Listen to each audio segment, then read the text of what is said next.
West Virginia, a state that is seen as just a rural and solid Republican state, at least to the casual political observer. And from a first glance, they would be correct. Last election, Republican presidential and Senate candidates had their second largest margins of victory here, winning every county. Also, Democratic State Treasurer John Perdue lost re-election by 12.6%. This makes Senator Joe Manchin the only statewide Democratic elected official. But for Perdue to be elected in the first place, there must have been a time when West Virginia was open to electing a Democratic treasurer. Perdue was first elected all the way back in 1996 with a bigger margin than he lost by in 2020. He was re-elected in 2000 with every single vote cast.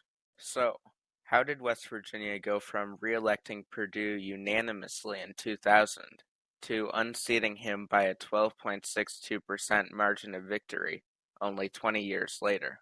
Well, this is a complicated question, so let's start with some more establishing information. Every single state has a Wikipedia article that shows partisan control in their governorship, executive offices, senators, congressional delegation, state legislature, and presidential votes.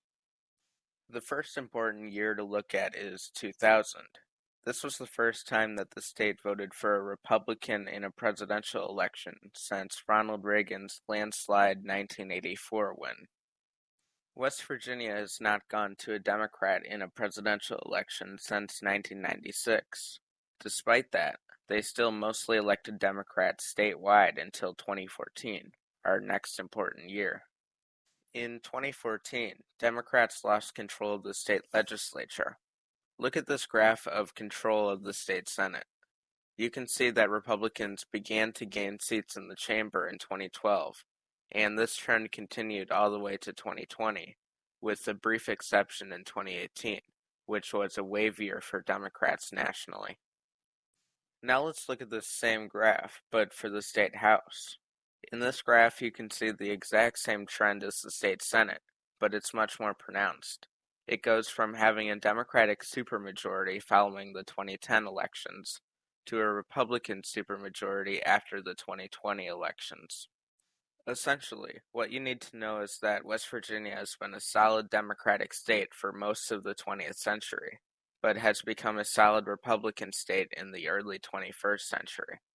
It was so solid blue that J. Rockefeller, a lifelong Republican and member of the Rockefeller political family, had to run for U.S. Senate as a Democrat to even be elected.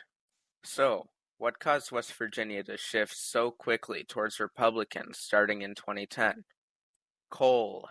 The answer is coal. Now, that answer does not make much sense at first, because it is very simplified. So, let's break down this answer.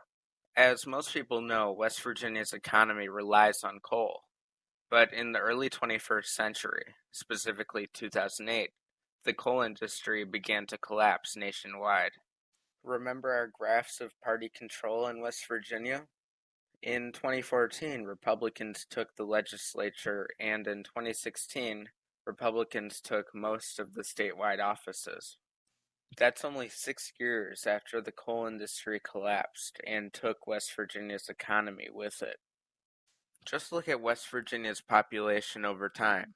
It exploded in the early 20th century due to the coal industry.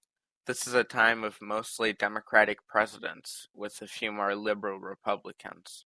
After that, the population becomes stagnant and more recently began to go on a downward trend.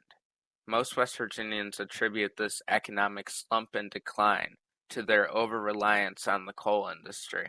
We had Democrats in control of both houses for 82 years. 82 years of one party controlling both houses of legislature. You're blaming a political party for the lack of education in this state. For the education funding, for sure. For certain. The coal rights from our state. And they made us junkies. They made us, They made us slaves to an economy and made us dependent on an economy that did no good for us. Slaves to an economy.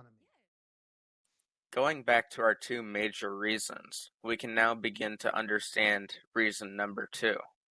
Essentially, A major policy position of the Democratic Party has been supporting the environment and fighting fossil fuels like coal. And West Virginia hasn't typically supported politicians that run on promises of abolishing the largest industry in their economy. I'm the only candidate which has a policy about how to bring economic opportunity using clean, renewable energy as the key into coal country, because we're going to put a lot of coal miners and coal companies out of business. That's essentially it. West Virginia's economy has always had an over-reliance on coal, and they supported the Democratic Party when the Democrats also supported coal. They have only recently distanced themselves from the Democrats because their economy is collapsing, and they blame the Democrats that were in power at the time for these failures due to the Democrats' agenda against coal. And as long as Republicans continue to capitalize on the Democrats' policies against coal, Republicans will continue to win in West Virginia.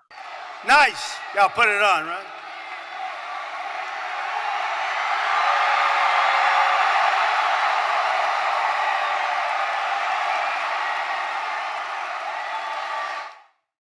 Thanks for watching that video.